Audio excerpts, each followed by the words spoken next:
Hi everyone, I'm Sangwoo Kim. In this video, I would like to share how to do contrast analysis for single factor experiments in a randomized block design.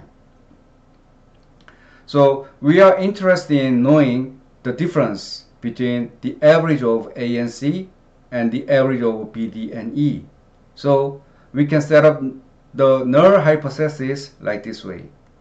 So the coefficients of all treatments must be 0. So 3 minus 2 plus 3 minus 2 minus 2 is 0, right? So in our program, once you activate multicom library, you can do contrast analysis. So I want to show you how to calculate this linear hypothesis output. So the L can be calculated by using this formula. So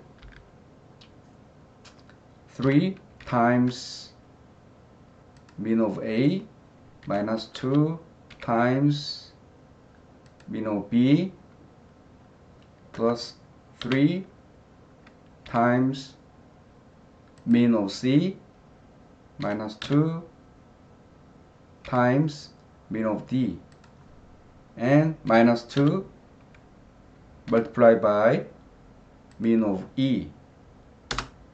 Right. And the standard error can be calculated by using this formula.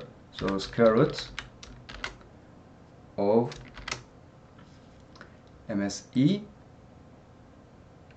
multiplied by 3 squared plus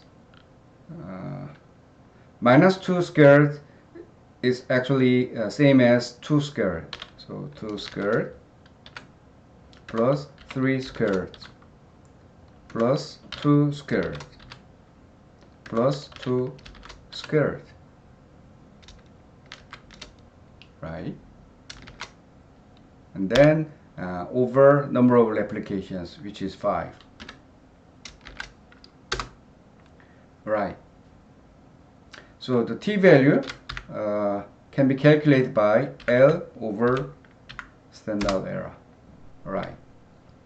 So the in our program, the p-value actually can be calculated by adjusted p-values. Right. So this is lower than 5%. So it means that we can say that the average of A and C is different, greater than the average of B, D, and E, right?